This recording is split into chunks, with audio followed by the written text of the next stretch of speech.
ආයිබෝවන් තුම්මුල politics YouTube නාලිකාව වෙත අදත් ඔබ සියලු දෙනා සාදරයෙන් පිළිගන්නවා.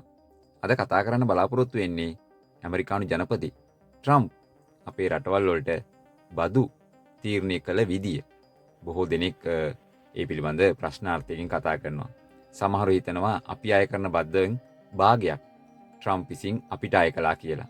අපි හරිම ක්‍රමය කොහොමද මේක ගණනය කළේ කියලා අද කතා කරමු. අහලා බලන්න කතාව. ඇමරිකාව කියන්නේ ලෝකයේ අංක එකේ ආර්ථික හිමි ආර්ථික බලවතා. ඇමරිකානු ආර්ථිකයේ ඩොලර් ට්‍රිලියන 20 ඉක්ම වූ ආර්ථිකයක්. දෙවෙනි ආර්ථිකය චීනය. ඉතින් තුන්වෙනි ආර්ථිකය දැන් ජපානය. ඒ අතර යුරෝපා සංගමයත් ඉන්නවා. ඉතින් යුරෝපා සංගමය කියන්නේ රටවල් 27ක එකතුවක්. කොහොමුණත් මේ ට්‍රිලියන 20 ඉක්ම වූ ආර්ථිකය ඉතා විශාල ලෙස ආනයන මත යැපෙනවා. ඉතින් ඇමරිකාව එක්ක බොහෝ රටවල් වල තියෙන්නේ වෙළඳ ශේෂය ඍණ ශේෂයක්. ඒ කියන්නේ ඇමරිකාව වැඩිපුර කරලා තියෙන ආනයන. වෙළඳ ශේෂය කියලා කියන්නේ මොකද්ද? වෙළඳ ශේෂය කියලා කියන්නේ අපනයන සහ ආනයන අතර බැලන්ස් එක. එහෙම නැත්නම් අතිරික්තය හෝ හිඟය. ඉතින් ඇමරිකාවට බොහෝ රටවල් එක්ක තියෙන්නේ වෙළඳ ශේෂය ඍණ ශේෂයක්. ඒ කියන්නේ ඇමරිකාවට හිම රටවල් වැඩිපුර අපනයනය කරනවා. එතකොට ඒක ඇමරිකාවට ආනයනයක්. අනෙක් පැත්තට ඒ රටවල් ඇමරිකාවෙන් දේවල් ආනයනය කරනවා. ඒක ඇමරිකාවට අපනයනයක්. චීනය, වියට්නාම් වගේ රටවල් ගත්තම ඉතා විශාල ඍණ ශේෂයක් ඇමරිකාවත් එක්ක තියෙනවා. ඉතින් ට්‍රම්ප් මේ බදු ගැසීමට මුලින්ම ගත්ත නිර්ණයකය තමයි මේ වෙළඳ ශේෂය ඍණ ශේෂයක්ද ධන ශේෂයක්ද? ඍණ ශේෂයක් නම් ඒකට ඇමරිකාවට අවාසි.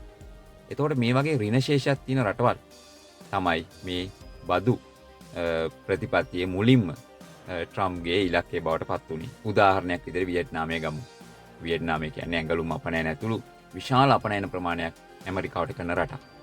ඇමරිකාව සහ වියට්නාමය අතර වෙළඳාමේදී වියට්නාමය ඇමරිකාවට ඇමරිකන් ඩොලර් බිලියන 136ක් අපනයන කරලා තියෙනවා. හැබැයි වියට්නාමය ඇමරිකාවෙන් ආනයනය කරලා තියෙන්නේ ඩොලර් බිලියන 13යි. ඒ කියන්නේ ඇමරිකානු අපනයන ඩොලර් බිලියන 13යි.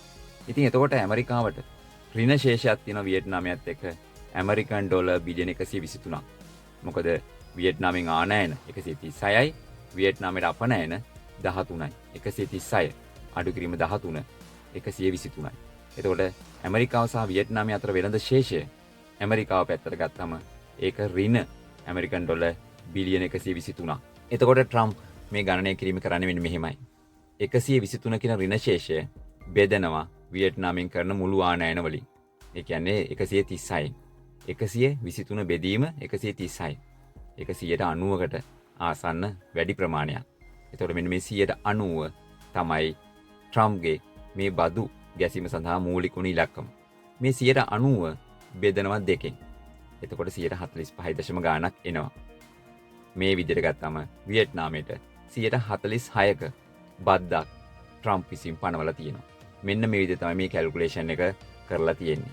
මේක හරිම සරල සමීකරණයක්. ආනයන අපනයන අතර වෙනස ගන්නවා. ඒක ඍණ ශේෂයක් නම් ඒ ඍණ ශේෂය බෙදනවා ඒ රටෙන් කරන මුළු ආනයන වලින්. ඉන්පසු එන ඉලක්කම ඒ එන 100ට ගාන බෙදනවා දෙකෙන්. එතකොට ලංකාවට ගහපු බද්ද 144ක්.